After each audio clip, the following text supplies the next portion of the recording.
Hello there, Aries sign. So welcome to your monthly reading. So this reading is for the month of August. So this ngayon, hindi lang to love reading.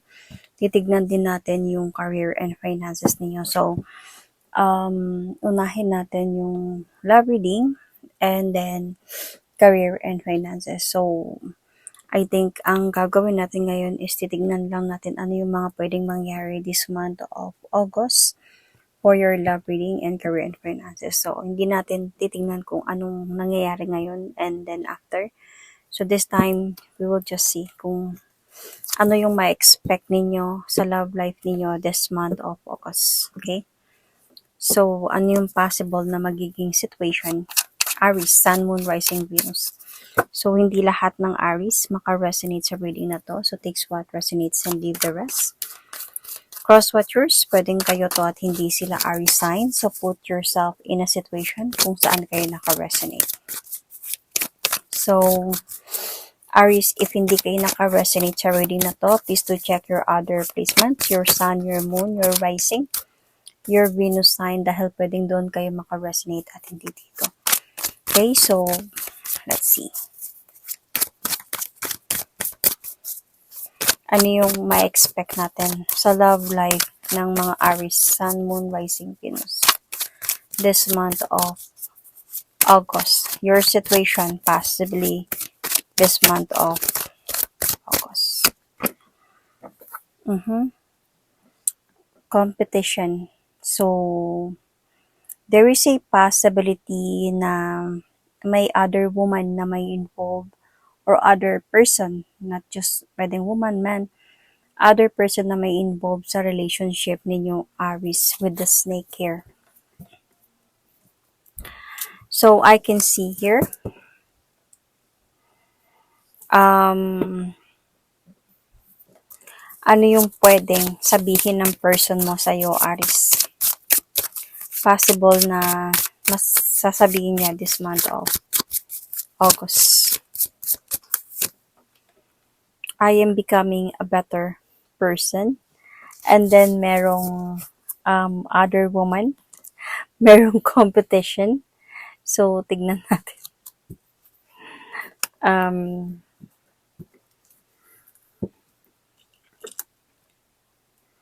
So, this will be in the month of August, okay? Ano yung possible na mangyayari this month of August?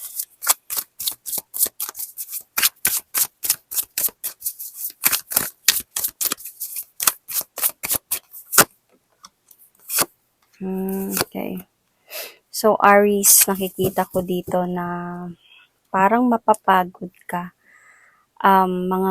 sa pangako ng person na to. So, this month of August, there is a possibility na you will going to end a relationship dahil sa third party na may involved sa relationship ninyo. Itong I am becoming a better person dahil hindi siya papayag na mawala ka. Parang magta-try pa din talaga itong person na to na mag-o-offer sa'yo ng new beginning love. Madami na kayong pinagdaanan nito. Baka nga mag-asawa kayong dalawa or magka-live-in, ganyan. So, nagkaroon talaga dito ng third party. Pero ayaw niyang pumayag na wala ka. So, feeling ko lang talaga dito nangyari na to before. Yet, Aries, pagod ka na sa sitwasyon na ganito na lagi siyang pag every time gumawa ka ng decision, lagi niyang sasabihin na magbago na siya, ayusin niya ng lahat, pero nangyayari pa din. So, parang this time around, you did cut off, or might be this month of August, you will going to cut off a situation na talaga ninyo. Ayan, parang magiging practical ka dito, magiging strong ka dito, and brave na putulin na to. Pero hindi siya papayag. Dahil nga, parang mangangako na naman to siya na ayusin ko na to, magbago na ako. Promise, parang ganyan. Pero Aries, feeling ko, parang itutuloy mo to. No matter what, ano man yung sasabihin niya. Let's see more.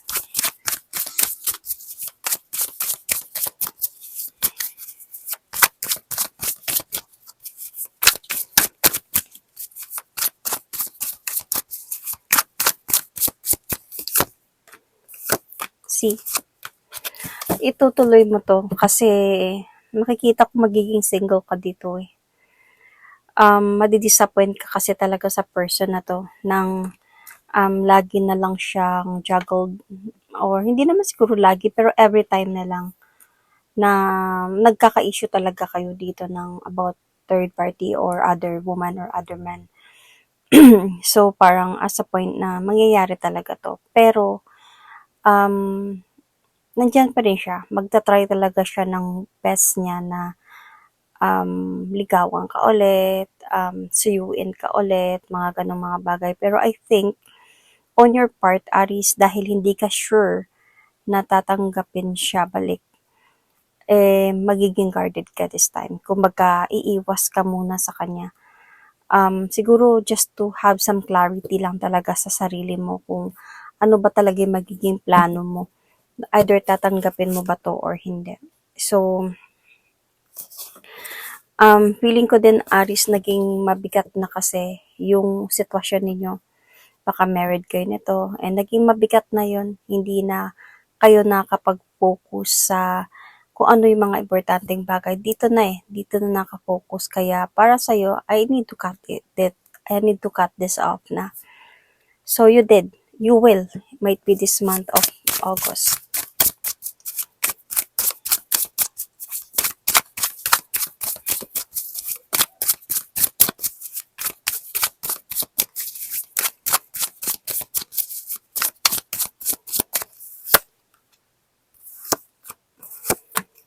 Aries, I can still see here that it's really hard for this person talaga na makuha ka balik. Because para sa'yo kasi, you were going to take that leap of faith to have a new beginning ng life mo without this person. Hindi madali sa'yo mag-decide, pero I think mag-decide ka. Kasi magiging strong ka dito eh, na panghawakan yung decision mo. Kahit pa, mahal mo naman to eh. Itong person na to magpapatuloy pa din talaga to na kakausapin ka, susuyuin ka. Pero ikaw ang iiwas dito, hindi mo siya kakausapin. Parang you will going to rebuild yourself in the near future, might be this August, ganun pa din yung mangyari. You will going to rebuild yourself. Though, honestly, Aries, hindi madali sa'yo yun. Mahihirapan ka kasi mamimiss mo yung person na to. Iisipin mo siya, kumbaga malulungkot ka na ganito yung nangyari sa inyo. Pero sa sobrang, so as I said, mahihirapan talaga siyang kunin ka balik dito because sa decision mo. Pero mahal mo pa rin talaga itong person na to. Well, nakikita ko talaga dito na iiwas ka talaga sa kanya. Kasi magpo-focus ka kasi on rebuilding yourself this time. Kumbaga, itatry ko din yung buhay na wala ka. Kumbaga, pero malulungkot ka man talaga dito, masasaktan ka din. Hindi to basta lang na pinagdesisyonan mo to and masaya ka sa decision mo, no. Hindi ka masaya sa decision mo na to. Pero, gagawin mo to para din na, I think, for you to learn your lessons, for you to see kung ano yung freedom. Kasi, parang dito pa lang, pagod ka na eh sa mga nangyayari. So, hindi madali talaga para sa kanya na makuha ka balik. Pero ang makikita ko kasi dito, itong person mo kasi, siguro sabihin na natin, hindi naman araw-araw, pero pagka hindi din siya titigil na ligawan ka balik para maayos kayo or makuha ka niya balik.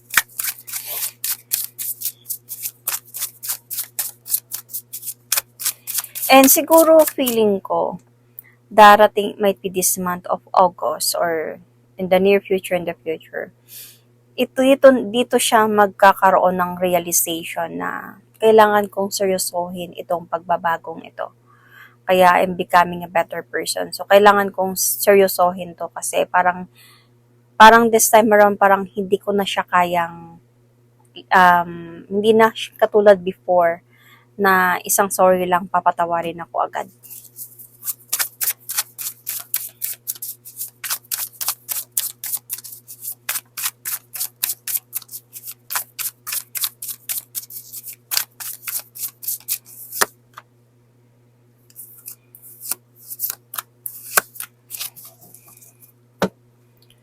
see, I can still see here na masisave pa naman yung marriage ninyo or relationship ninyo dito.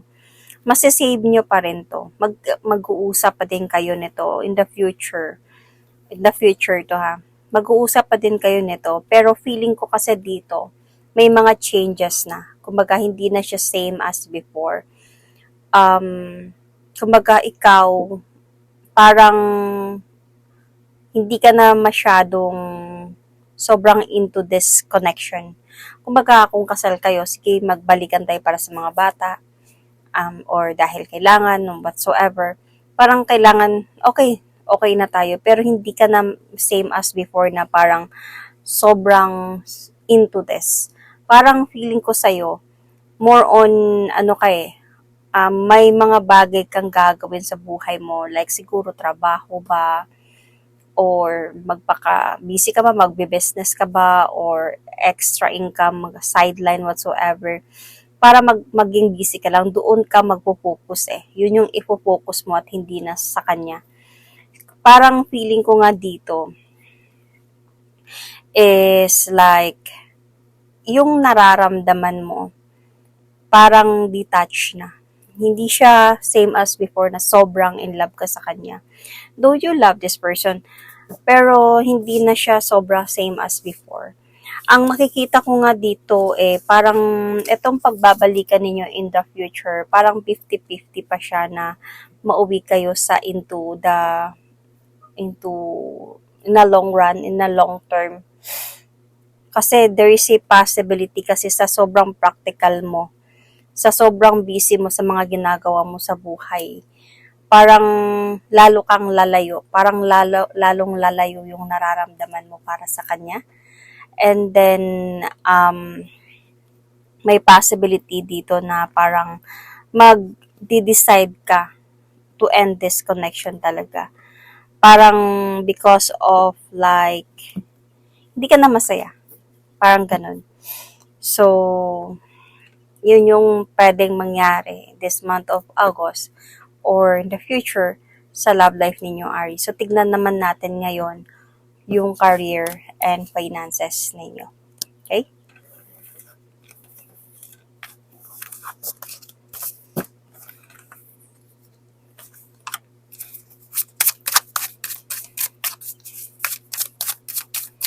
This month of August sa career and finances for Aries, Sun, Moon, Rising, Venus.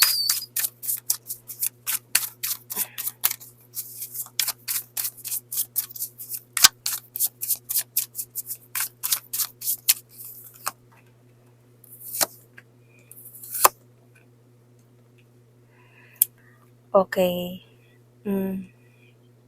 Mag-ingat kayo, Aries, sa mga tao na parang gusto kayong hilahin pababa. May mga tao dito na hindi talaga gusto yung presence ninyo siguro sa work or may peace sa career. And this person could be parang gusto niyang mag-compete sa'yo. So, parang siguro nasa point ka na mataas sa mga Aries na makaresonate nito.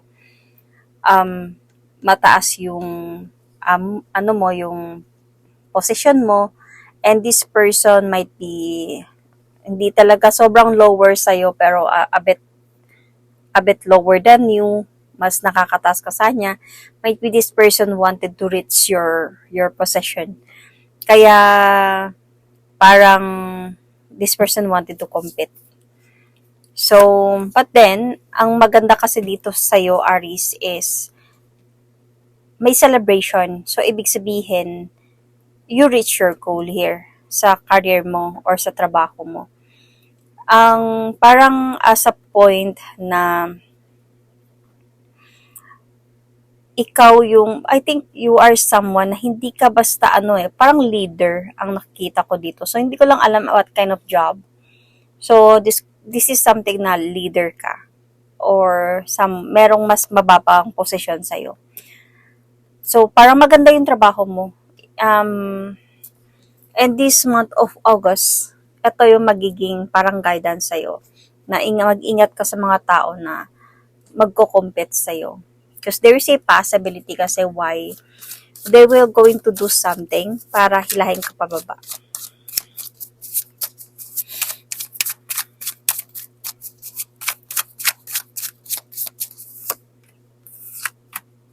See?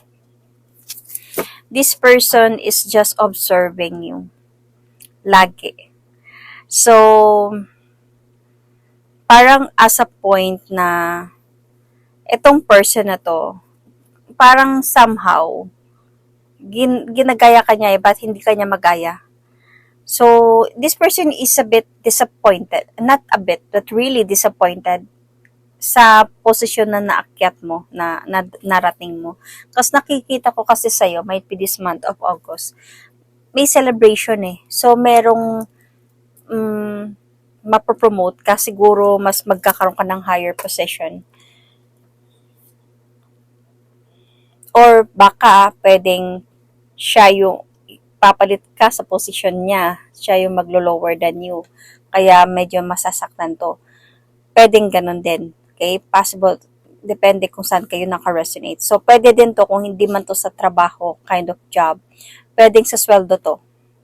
Pwedeng mataas yung sahod niya. Tapos, malaman niya na lang na pareho na pala kayo ng sahod or mas mataas pa yung sayo. Pwedeng, pwedeng ganun. Kung hindi man to sa trabaho.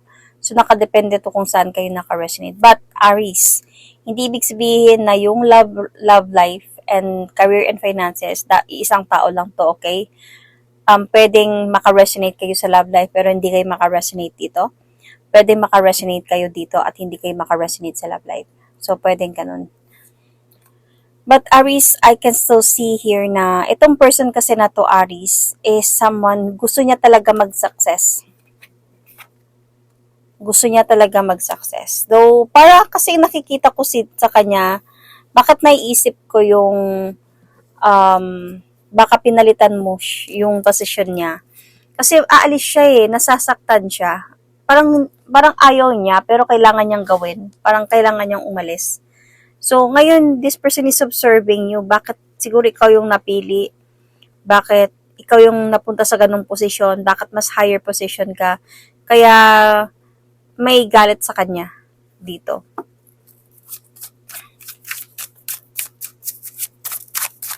Let's see more.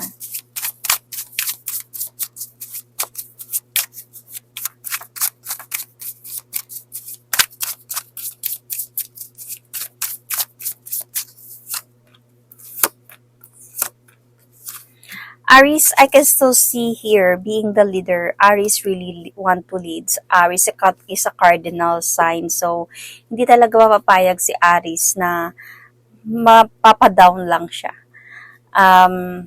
Aries is really a leader. So, gusto talaga ng mga Aries yung mag-lead. Ayaw nila yung parang hanggang baba lang sila. So, kaya, maybe you did your best talaga, everything, para lang maabot mo tong posisyon na to. Yet, hindi lahat masaya sa nangyari. So, I can see here, Aries, very challenging to. A bit very challenging siya. Yung, actually, feeling ko yung position mo, Aries, dito ngayon, or magiging position mo, might be this August, is hindi madali. Okay? Matrabaho talaga siya. Pero, okay siya. Okay yung sahod niya. Kasi meron ditong celebration eh.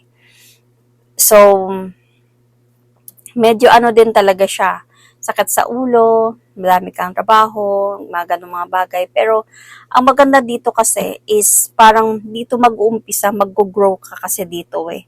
Lalo na yung pagdating sa finances mo. Mag-grow ka talaga dito. Yung okay yung sahod mo, mas okay siya than before, ganyan. So, there is really a great changes na mangyayari sa'yo dito, Aries. Ang problema lang nga, yun, yung mga tao na medyo hindi nagustuhan yung sitwasyon. So, about money naman tayo.